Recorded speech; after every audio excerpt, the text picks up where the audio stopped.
A dear friend recommended The Leftovers to me, and this essay will owe quite a bit to our discussion of the first two seasons. It's a show I find difficult to recommend myself because it's harrowing. It begins with an event called the sudden departure. 2% of the population of Earth suddenly, without explanation, without any apparent reason, disappears, and it gets much worse from there.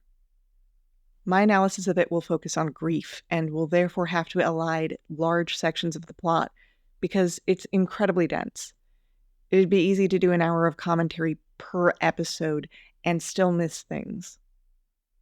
I'm also going to read The Leftovers intertextually with other plays and poems about grief and belief, and I'll talk a little bit about myself, if that's all right. Heavy content warning here. This show depicts every common trigger I know of, and I'm going to at least mention quite a few of them, so take care of yourself. From the first episode, The Leftovers demonstrates two things. First, it's interested in the implications of the sudden departure that aren't immediately obvious. Second, it's not going to pull any punches. Our protagonist, Police Chief Kevin Garvey, is dealing with the upcoming departure anniversary memorial service and the aggressive cult that plans to interrupt it. He sees a stray dog running around, and a stranger shoots it. Kevin tries to track down the owner of the dog to inform them and return the collar, but the owner disappeared in the departure. The man's wife is angry, difficult, indifferent to the dog's death. Clearly, Kevin needs something emotionally from her, and he does not get it. The cult that plans to interrupt the memorial service, the Guilty Remnant, does it. And they do it in this really vicious way, and it ends in violence with the town attacking the protesters. We discover Kevin's estranged wife has joined the cult and will not speak to him, even as he begs her to come home. The episode ends with Kevin seeing a pack of wild dogs, former pets whose owners departed, tearing apart a deer. Like the widow of the dog owner, like Kevin's wife, the dogs are not what he needs them to be either. The man who shot the dog in the opening drives up and says, "They are not our dogs," and starts shooting them. Kevin pulls out his service weapon and joins. So, incredible pilot, but I wasn't sold yet. And babies disappearing, dogs getting shot.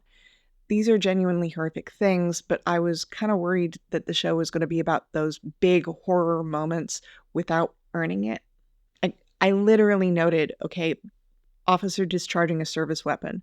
That's a big deal in real life. They have ways of tracking if that's happened, and cops can get into huge career-ending trouble for it. But this is TV. This is not going to come back because within the universe of most shows, that sort of transgression would derail a person's entire life and the story that the show wants to tell, so it's usually forgiven between episodes. Nope, it is addressed in the second episode very quickly, and it becomes a major thread for the entire season. In fact, the chain of cause and effect is so relentless, it's claustrophobic, carrying the incredible tension of the inciting incident, the sudden departure, forward into every scene. The breakthrough moments where the tension turns to horror feel earned. No mistake is so small it can't break out into violence or disaster, and that builds into almost a cosmic horror. Maybe nothing in this universe is ever forgiven. The departure is almost perfect as an inciting incident for a show about trauma. 2% of the population departing is a figure that's just enough that nobody can reasonably deny that it happened, where nobody would be untouched, where it'd seriously disrupt daily life and how you'd have to go about things. But it wouldn't end the world. People culturally also have rituals of grief around dead bodies. Caitlin Doughty talks about that in her book, Smoke Gets in Your Eyes. A corpse doesn't need you to remember it. In fact, it doesn't need anything anymore. It's happy to lie there and rot away. It is you who needs the corpse. Looking at the body, you understand the person is gone, no longer an active player in the game of life. The departure creates a billion widows and orphans and 0 corpses. So last night I went to Sonic to get myself a couple of soft pretzels because I felt like shit. And also because I felt like shit, I burst into tears in my car waiting for my food. And I thought I'd straightened up enough by the time they brought it out, but they also had a Coke with them, like a big Coke. And I went, oh, I didn't order the Coke. And they went, it's on us. Fuck. So that is my mental health status, bad enough that minimum wage fast food workers take pity on me. I'm currently in heavy grief. I think this might be the worst year of my life. As a result, I'm difficult to be around and desperate not to be alone, and that's a bad combination for keeping friends.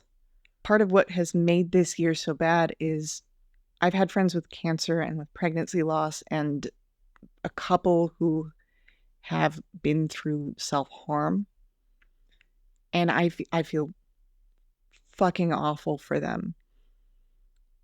They're all going through it at the same time, and I'm struggling with poverty, with burying a couple of relatives, the impending loss of another, and health issues right now. I've lost like 40 pounds. Social support is a big predictor of whether you'll cope well with loss, and you would think that if you're surrounded by people who hurt, they would understand. Sometimes. But often they're, and I include me in this, overwhelmed, and grief reminds people in grief that they're in it. Like, even if you keep it pretty bundled up, just the fact that they know you're in pain too is too much. So there's this cascade of desperation and abandonment. Imagine if everyone in the world were going through that all at once. That's The Leftovers. That's what the show is about.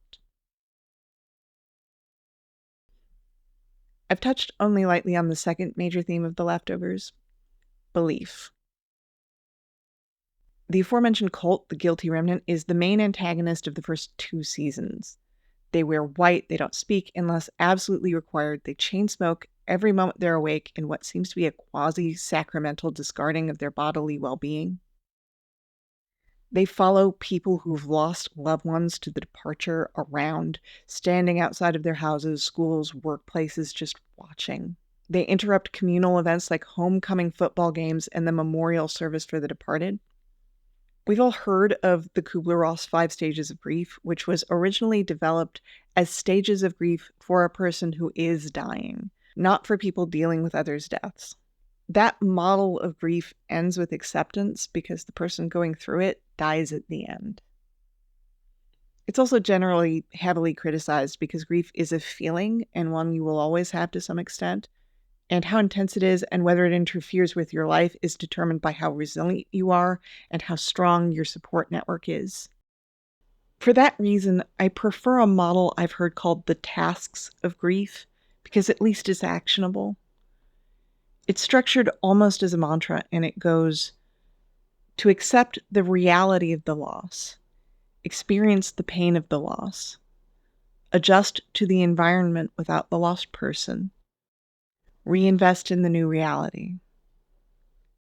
Acceptance is still the final outcome, but the mantra observes that you have to reinvest before you accept. You have to be in the world, grounded in it, loving your life before you move on. The Guilty Remnant is a group that is obsessed with staying in the first step, feeling the pain, and is ideologically opposed to acceptance, and everything they do is an attempt to interfere with that reinvestment process. One of the things my PTSD program had us do was like go to the zoo, go to museums, go to football games, get a hobby like TTRPGs, make new friends. Do not just sit alone in your house. The Guilty Remnant harasses people who do that. The show spotlights Liz, a woman who lost her mother and who is having trouble committing to a wedding date with her fiancé. If she got really into a wedding, she'd have to be excited and committed to her current life, and she doesn't want to do that. Why would someone want that, to cultivate yourself as an open wound? Well, from my own experience, if you have flashbacks or if you focus on the grief, it feels like the bad thing happened 3 minutes ago. It's overwhelming. It's awful. It fucking hurts. But if it feels like mom died 3 minutes ago, then it also feels like she was alive 4 minutes ago. There's a second cult introduced early in the show, one devoted to a central figure who claims he can hug away the pain and miraculously heal you. He's got kind of a perfect name for a charlatan, Holy Wayne. And he's horrible. He's got a harem of teen girls and charges thousands of dollars. But he seems to believe his own bullshit, and it does seem to work for some people in the short time we get to see them. This ideology is posed directly in opposition to the Guilty Remnant. These cults don't initially interact, but one member of our protagonist, Kevin's family, Lori, his wife, has joined the Guilty Remnant, and then his stepson, Tom, joined the Holy Wayne cult as a true believer. This invites comparison.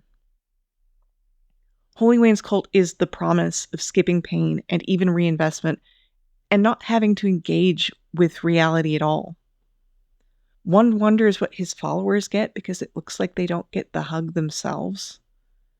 I think if you have to live in a world where there is one known terrible miracle, Wayne's followers get to live in a version where there's also a good one.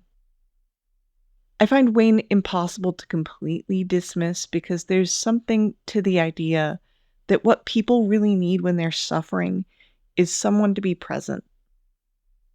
What he says in the scene where we get to see how the hug works, very little of that is bullshit. I do wonder if there aren't people who get better because of what he says, because they're ready to hear it.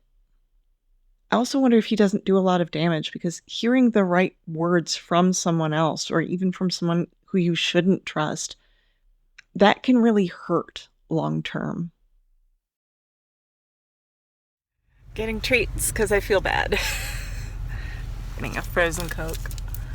I should actually feel good, I think. I got a couple of pieces of good news that I can't share because NDAs and stuff, but like it's good on the order of somebody has told me that it's improbable for the news to be this good. And there's like a person that I would normally like run to and like not break NDAs, but you know, sort of breathlessly good news, and I can't. One of our last fights, which was more, I think it was a fight more about fighting, about how we fought. But like the topic was, you can't expect this thing you want. You don't know how it works. And me going, yes, I can. But it's not like an I told you so thing. Like, it, you know, I know it sounds like it is, but it really is like,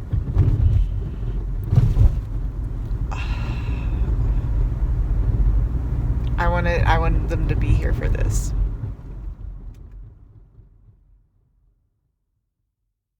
I'm going to digress to one of my favorite topics, Greek tragedy, because I think it's helpful here when we talk about the intercession of the divine with a modern tragedy like The Leftovers. There's a play I think about a lot, Philoctetes by Sophocles. I'm cribbing some here from Brian Doerry's analysis of the play in his book Theatre of War, and his translation of it in All That You've Seen Here is God. Philoctetes is injured in battle and abandoned on a deserted island with his bow by Odysseus. Yes, the Odyssey's Odysseus.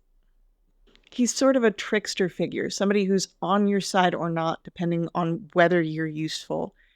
He consistently sides with institutional power over people because this is war. He's a general. This is for everyone's good. This is not personal. And besides, everyone fucking dies on him anyway, so he can't get attached. All he cares about is getting home to his wife and his son. 10 years later, Odysseus learns from an oracle that Philoctetes' bow is destined to end the Trojan War. Odysseus returns to the island where he ditched Philoctetes to retrieve the bow from Philoctetes' corpse. To his shock, Philoctetes is alive and has been living with an agonizing open wound for 10 years. So Odysseus can't get the bow from Philoctetes because Philoctetes will kill him. Odysseus hatches a plan to have a young man, Neoptolemus, whom Philoctetes doesn't know, steal Philoctetes' magic bow that he'd been using to hunt and survive on this deserted island. Then they're going to leave him there to die. Here comes the young man to gain Philoctetes' trust and steal the bow, and it's the first person Philoctetes has met in years. Philoctetes has a wrenching monologue here where he vacillates from screaming pain to ragefully wishing it upon Odysseus to begging Neoptolemus to stay and cremate him alive, and then quickly pretending he's fine when he realizes this is too much so that the young man will not abandon him. And then there's silence, and Philoctetes starts to panic and begs him to respond. Neoptolemus finds it difficult to say anything, so he replies, "Your pain is painful to behold." The young man steals the bow anyway, which he regrets immediately. Neoptolemus insists on giving the bow back to Philoctetes. At that point, Odysseus runs because he's not going to get shot. But that doesn't fix everything. Philoctetes is so betrayed, he'll only go to Greece, not to Troy with his bow to end the war. Like, it's easy to forget that those are the stakes of this play. Like, Odysseus isn't just a straight bad guy. This is the Trojan War, and it's been endless, and thousands of people have died, and he's hard to completely refute when he says, what's one screaming in pain guy compared to, like, ending an endless war? How would you fix this? A god. Heracles, the now god, descends from heaven, promises Philoctetes he'll be healed if he returns to Troy and wins the war. So they do, and he's healed, and Philoctetes himself kills Paris and ends it. They all live happily ever after. This is a deus ex machina. A god comes and bails you out. A lot of people think of this as a cop-out, but in ancient Greek tragedy, it's meant as the opposite. It's a way of depicting a problem on stage so bad that the text itself acknowledges that you need the intervention of the miraculous to bring it to any kind of happy ending. I guess my only caution is to be wary against believing that only a miracle can save you. I mean this for the atheists too. You can still very much believe only a miracle could fix you and then not believe in miracles. The second family introduced in the show's large ensemble are the brother-sister pair Matt and Nora. Matt is an Episcopal priest whose wife was injured in a car accident during the departure, and he remains, to his core, a believer. Matt is a Job-like figure, and Christopher Eccleston is incredible in the role. He gets spotlight episodes, and they are, in my opinion, the most difficult to watch. He's battered by the malevolent indifference of chance and the cruelty of strangers, while he tries to maintain his relationship with an absent God. That's a version of Christianity I think even most Christians would find uncomfortable, excepting some scholars like Paul Tillich or Simone Weil. I'm not going to do the disclaimers about whether Christianity is real or fake or what. I've seen my viewer demographics. You're grown-ups. You decide. The show has overtly Christian themes, though, so let's talk theology. Simone Weil, in her essay Reflections on the Right Use of School Studies, wrote, "Those who are unhappy have no need for anything in this world but people who are capable of giving them their attention. The capacity to give one's attention to a sufferer is a very rare and difficult thing. It is almost a miracle. It is a miracle. Nearly all those who think they have this capacity do not possess it. Warmth of heart, impulsiveness, pity are not enough.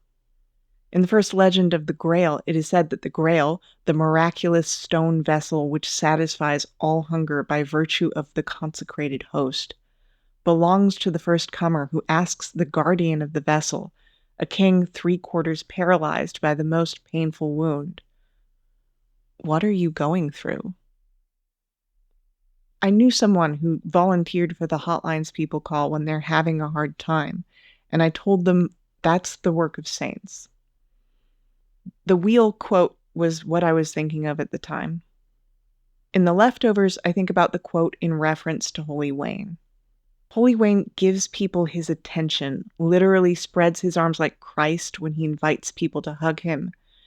And the reason I think it works for some of them is because that attention is so rare. I also think about Matt, who suffers in his episodes. I wondered why, as a priest, as a supposed representative of Christ, it's his journey in the show to suffer without understanding, rather than to understand suffering. Sometimes he does sit in suffering with others, like when he chooses to get into the stocks to replace another person in a very direct Christ parallel that is ambiguously also self-destructive. But often he's so focused on his faith, he can be a real asshole. The conclusion I've come to is maybe The Leftovers doesn't care about depicting the holy. It's more concerned with asking us to be holy. We're so conditioned by shows like Lost, also created by Damien Lindelof, to look for answers. The Leftovers grabs you by the scruff. You will get no fucking answers here. Give your attention. Matt's sister Nora is the show's skeptic. I think I'm making it sound like she's the show's Scully, but Scully is very self-assured in who she is and what she believes, whereas Nora vacillates. She's introduced slowly for how central she is, and her relationship with Kevin ends up being the most important thematically and to the plot. Nora ends up exploring every bad reaction you can possibly have to trauma, from outright self-annihilation in the form of hiring sex workers to shoot her with a real gun, to buying a hug from Holy Wayne, to confronting someone who wrote a book about moving on, about his piece's bullshit, in almost the Guilty Remnant style, in the same episode where she buys the hug, no less. Nora doesn't want there to be a supernatural explanation, but she's also hostile to, like, literally any belief. We all have organizing principles about how we ought to be in the world, why bad things happen. Even if you say they happen for no reason, that's a belief in the philosophical and psychological senses. Nora despises how easily people come to an answer, but belief is a choice about how we meet reality, sort of like the friction point on a tire that allows us as vehicles to interface with the ground and move forward. Nora has a point. Why would she want to touch a world that would take her kids from her? Why would she want to forgive anyone else who could live in that world? I'd argue that the universe of the show, and maybe even our own, doesn't deserve our love, our presence, our moment-to-moment attention. Let me tell you this from experience, not because I'm good at living it, but because I hope someone out there is ready to hear it. You don't live in the world because it deserves you. You live in it because withholding yourself from it out of anger and pain will make you miserable, and eventually it will fucking kill you. At the end of the first season, the Guilty Remnant performed an incredibly cruel stunt in Mapleton that provoked an outpouring of aggression and violence toward them. And I think, understandably, several characters want to get away from there, so they move. It does an incredibly brave thing and moves locations from Mapleton, a town in upstate New York, to Jordan, Texas, renamed Miracle after it didn't experience a single departure. The Guilty Remnant remains an antagonist in the second season, and a particularly vile one that can be exhausting to watch. They were representative of metastatic annihilatory trauma, but as antagonists they were so virulent and had run their course so thoroughly that the show had to remove them so it could be about something else. By the ghost of you. What? To the night we met. Mother-in-law did not like the night we met. We're not going to show her no children. It's not going to go over well. Between seasons 2 and 3, I paused my watch of The Leftovers because life got hard and the show felt too heavy. Every bad thing that happened this year happened in really quick succession. And then I had a bad fight with a friend. I've struggled with what to say about it because we once confided in one another. I was really fond of them. The end of the friendship changes my support system. It changes what I do with my time. It changes aspects of my future. So that is, from studies I've read, a perfect formula for heavy grief. Whatever they need to do, they're okay. I think they're terrific, and I'm going to be okay. In season 2, Kevin Garvey dies. He goes to a dreamlike afterlife in what is maybe the best episode of the show. The woman who offed herself in front of him, Patty, has maliciously been appearing to him as a ghost, hallucinations. It's unclear. Phantom Patty says horrible stuff to him, interrupts him while driving, interrupts his relationships with others. He has to go to this other world, this inner world, find her and kill her. Over the course of the episode, he comes to terms with how badly Patty hurt and why she would hurt him. He still has to kill her. He throws a child version of her down a well and then drowns her. You can understand someone with that amount of pain, but for your own survival, you can't hold it close to your heart forever. You might think I am speaking subtextually about my friend. Am I? It occurred to me lately I don't know what acceptance looks like. I didn't grow up with my parents. My mom and my uncle predeceased my grandma, and grandma never got over it. I don't have a clue what it looks like. I couldn't bring to mind any instances in media or writing, but then I thought, maybe I just don't recognize it. I recalled The Leftovers and thought of this scene of throwing Patty down the well and how people cut people off and demonized them a little bit. Is this acceptance? Which of us is Kevin? Am I Patty? Do they need me to be Patty? It'd be fucked up if someone needed someone else to be Patty. But I don't think this is acceptance. It might be the beginning of it, the first moment where a loss is real, but there's a whole season after this. Kevin still has an arc.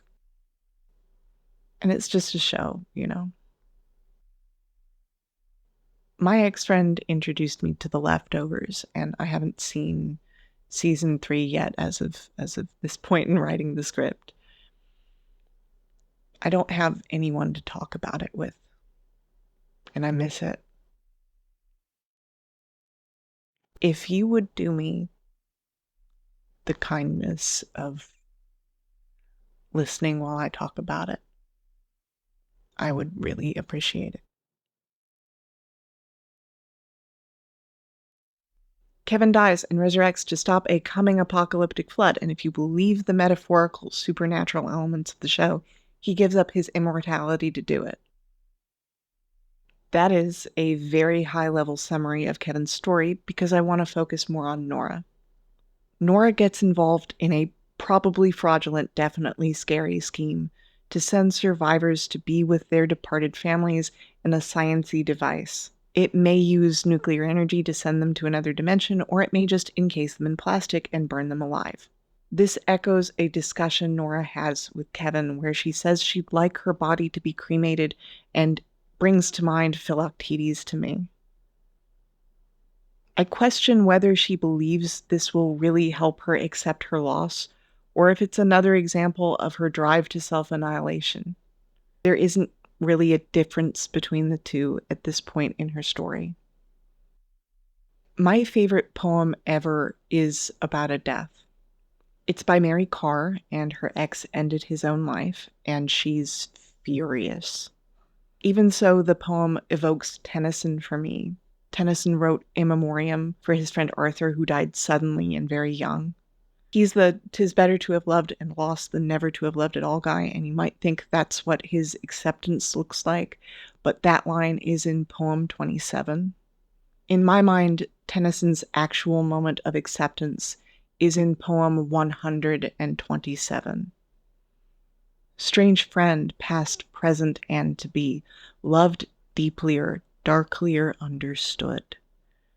Behold, I dream a dream of good, and mingle all the world with thee. Carr, on the other hand, didn't write hundreds of pages of poems, but to evoke the same passage of time and revisiting her loss, she calls her poem an annual. This is her moment of release. There is a good reason I am not God, for I would cruelly smite the self-smitten. I just wanted to say, haha, despite your best efforts, you are every second alive in a hard, gnawing way. For all who breathed you deeply in, each set of lungs, those rosy implanted wings, pink balloons, we sigh you out into air and watch you rise like rain. I'm still mourning my mother 11 years later, so I am bad at grief. I recall hearing she'd died, and from then on, it was like she'd shattered, no longer a specific person, a point in space in upstate New York, but instead a sad young woman I'd never met, the house she'd lost to bankruptcy, her 5 baptisms, baby Dutch pancakes, the books of a famous author she had a secret love affair with, and my face so much like hers that the mortician didn't make us identify the corpse. Of course, I want to feel good. I want to forgive and be forgiven. I don't want them to be in my life in that hard, gnawing way. I want it to be happy. I expect I'll have to accept and be reconciled without them, though. We see Nora get in the incineration device, get engulfed in plastic up past her chin, and from there we jump to a Nora on the verge of old age, living in the middle of nowhere, Australia, and Kevin showing up on her doorstep and acting like he'd only just met her a couple of times, and this is a wonderful coincidence he happened to see her on the road. We don't see what really happened. All we get is the conversation between her and Kevin. She claims she crossed over, found her family together and happy in the other world, and realized there was no place for her. When she found a way back to her original world, she'd spent so much time apart from Kevin, she just wanted to cut him off and move on and not be found. Is Nora lying? Some of the actors and director have weighed in, but who cares? Let's assume the author's dead and read the text. With respect to people who comb through the episode for answers, I have to crib from Dan Olson here and his incredible essay on annihilation. What literally happened in an ambiguous ending is not the point. An ambiguous ending is a signal to stop engaging with the text so literally and engage with the metaphor. And when we do that, sometimes you can work backwards to the literal plot answer. So on a metaphorical level, what is Nora in this show? She's our skeptic in a narrative about belief, and I do find it implausible that any ending would vindicate her need for there to be an answer. I think a straightforward answer either way, knowable to Nora herself, would be too easy. To recall the earlier Simone Weil quote, the most rewarding reading to me is one where I answer the invitation to simply sit in the mystery of pain. I don't want to be dramatic and say watching a TV show is holy, but maybe this one appeals to a part of you that is. Let's step even further back and look at the Kevin and Nora relationship. A relationship is a shared reality.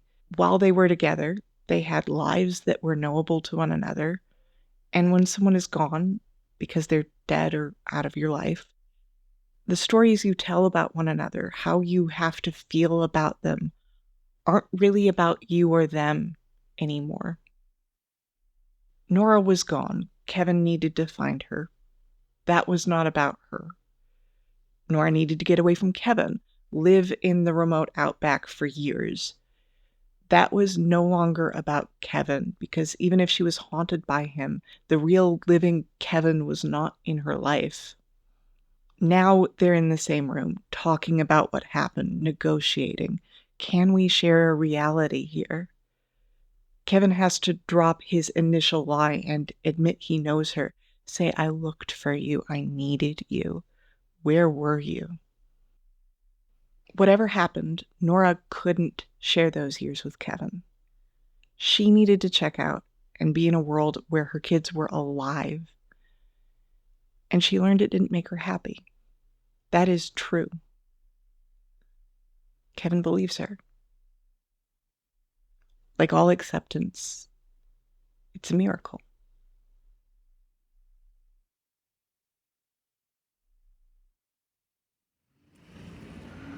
Hey, my microphone on this thing is shit, and I have absolutely no idea if you can hear me at all, but I went on a little road trip, and you can't see it.